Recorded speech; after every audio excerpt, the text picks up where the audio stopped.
Welcome back. In this segment, we're going to be looking at targeting and micro-targeting.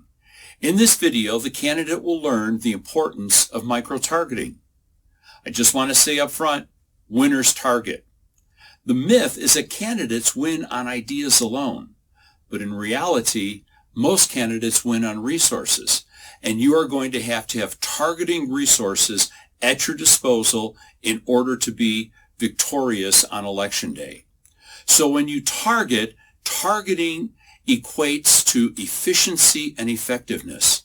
Without targeting, your time resources, your financial resources, your volunteer resources, those resources will be squandered if you do not target and have your finances and your volunteers and all of your time focused most efficiently and effectively where they need to be. And the only way to do that is to target. Once you've identified your people and you've begun to engage to get them into the polls, that those targeted individuals become the focus of all the activities of your campaign. Targeting addresses how many voters you need to win, and where are the voters that you need to win, and who are the voters. If you can't answer the question how many, if you can't answer the question where are they, or if you can't answer the question who are they, you're not probably going to be successful on election day. So those three questions you need to ask yourself so that you can answer them, so you can specifically be spending all of your time and your energy in these targeted areas. So in targeting and micro-targeting, there's traditional ways, and there's for targeting, and there's more modern ways using electronics and the internet and also big data for micro-targeting. Traditionally, candidates would target by party registration, and they focused on whether the person was a Democrat or Republican. And then they focused on the idea that if there were enough conservative Democrats you can bring over without ever really defining what conservative meant or who the conservatives were. It was very nebulous. So targeting was very loose, and there wasn't a clear target or direct object that the candidate could pursue in his campaigning or in her campaigning. So traditionally, targeting by party registration, that's good, and that's a good place to start because it's going to begin to narrow the field. But as you narrow the field, you're going to get at a lower granularity so that you know exactly who your voters are and whether they're coming out to the polls or not. The state-of-the-art targeting methods is the psychographic modeling. When we talk about psychographic modeling, what we mean is that, and you know and I know that when you go online or you purchase a particular product, you know that companies and the internet, they are collecting all of that information. Even the information that you put on Facebook, it's up for sale. If there's anybody that wants to buy a picture of your dog from your Facebook page, Facebook has the authority to do that because when you clicked I accept, you accepted that. But all this information that people from all over the country are entering into their computers, and information that is garnered based on the products that you buy, whether you buy Subaru or Ford, whether you like red chili or green chili, whether you like water skiing or snow skiing, all that information is in the cloud. It's out there for all the data harvesters to pursue, and when they pursue that information and it's put into huge databases, what is done is that there's, by analytical means, there are logarithms that are written so that you can identify who is most likely to shop at Kmart and who is most likely to shop at Walmart. The granularity and the fine-tuning of all that information can be that precise. Well, targeting and big data has been used since 2008. The first presidential candidate to introduce it into the race was President Barack Obama. And with the data, he was able to identify who the people were that were most likely to support him and those who were not going to support him. Once he knew who was going to support him, the whole focus on the campaign was to find those people and get them to the polls. President Obama was following what Abraham Lincoln had said. He didn't bother to spend money on those that he knew were not going to be voting for him. So here's how the micro-targeting works.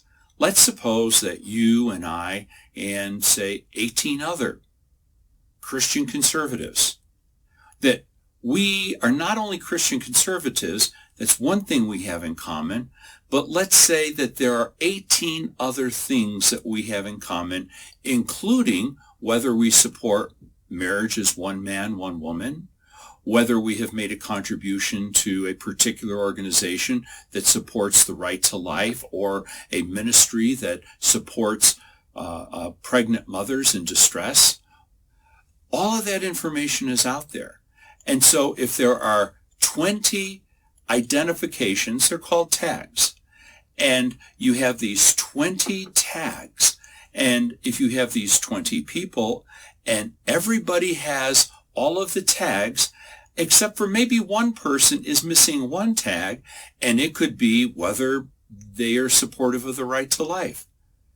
Well, what's the probability out of a group of 20 or 100 or 1,000 that all participate in the similar market activities and have very similar lifestyle, and all of them are pro-life?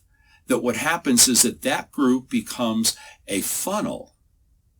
And in that funnel, there's a mesh, there's a screen that will catch everybody who has all those same qualities, but we don't know whether they support the right to life. But what we do know is that there could be 100 other things that everybody that goes into that funnel shares, and they're caught in that screen, shares with the other 100 people, except, are they pro-life? Well, what's the probability? Well, the probability is pretty high if you have 20 samples. The probability increases if there's 50, and then the probability really increases if there's 100. And so it is possible to use all of this data to identify the people who would most likely vote for a Christian conservative. There are data companies out there that have modeled this, and you can purchase the data from those companies. If I were running right now, I would be purchasing that data. Getting that data would help me identify whether there are enough people that think like I do, behave like I do, and hold the biblical worldview as I do. Finding those people and turning them out becomes the mission of my campaign. So, there's the traditional way of targeting, very easy by party registration or by geography. There's others, more sophisticated, and it's the state-of-the-art of micro-targeting by using psychographic modeling. One other thing I'd like to talk about before we close this segment is the importance of you analyzing your race as you're doing your micro-targeting. These are some of the things that you want to consider, and this will be in your material there. You'd want to analyze the type of election year. If you are running for an office that actually is up for re-election every 2 years, that means that sometimes you're going to be running in a general election year, and other times you're going to be running in a midterm year. So if you, as the candidate, if this is your first time out, you want to make sure that if you're running in a general election year, what's your probability of winning compared to your probability of winning in a midterm election year? Typically, in a general election year, when the president is running, what happens is that there are many voters that turn out. And because the voter registration in America favors the Democrat Party, what happens is there are many Democrats that come out in the general election year to vote for president, but they don't show in the midterm.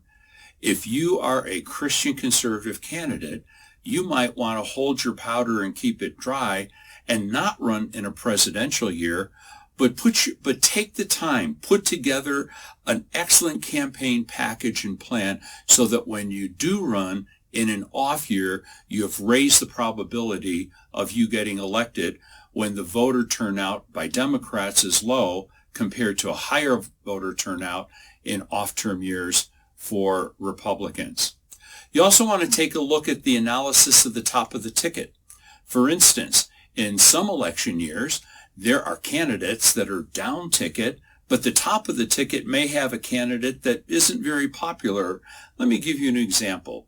Bob Dole is a very good friend of mine, and I respect everything that Senator Dole sacrificed for our country during World War II.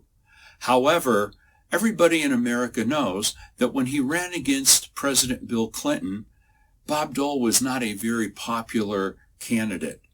Now, when the person that's at the top of the ticket is very popular, you have the possibility to catch the coattails and be elected in that same year. Whereas in 1996, when Senator Dole was at the top of the ticket, he didn't motivate a whole lot of people to come out, and there were no coattails in that particular race. When you're analyzing your race, you want to make sure that you're taking a look at what type of election year is it and the top of the ticket. Another thing that you want to analyze is that you want to compare and contrast yourself between you and the candidate that ran for the same seat before you and lost. Let me give you an example. I ran for the first time for the U.S. House of Representatives in 1996. I was a Christian conservative. The candidate who had run before me against the same Democrat, Congressman Bill Richardson, who later went on to become ambassador to the United Nations, that there were two men, myself and my predecessor. Both of us ran against the same popular Democrat. However, I was pro-life, my predecessor was not. On Election Day, when the votes were counted, what we discovered was that in spite of the fact I was painted as a right-wing conservative, I actually got more votes in an election year that was a presidential election year than the previous Republican who was not pro-life, and he had run in an off year. You would have expected that his vote count would have been higher as well as his percentage, and my vote count would have been lower, but it was completely the inverse. It could be that you're for tax cuts, and the candidate that preceded you doesn't favor tax cuts, but favors reduction in spending. So you want to compare and contrast. Where did your predecessor stand on the issues? The person that ran for the very office in the same party, on the same ticket, where did he or she stand, and what is different from you so you can identify the strengths and weaknesses? Two last things that you want to take a look at when you're comparing yourself with your predecessor running for the same seat. You want to take a look at what's your message and what was his message. How do they compare and how do they contrast? You want to take a look at how much money you raised and how much money your predecessor raised. And you also want to take into consideration that when your predecessor was out, were there people that wanted to hear the message? Was he somebody that was effective in communication? I've known candidates that have been absolutely right on the issue, but they've not been able to communicate. And then I know candidates that were excellent at communication, but they really didn't know where they stood on the issues, and they often blew in the wind, and you couldn't nail them down. So all these things are something that you want to consider when you're doing your micro-targeting and identifying which groups, especially the wedge groups, that might be voting for you. Thank you for watching. Please join me in our next segment, Estimating Turnout and Vote Goals.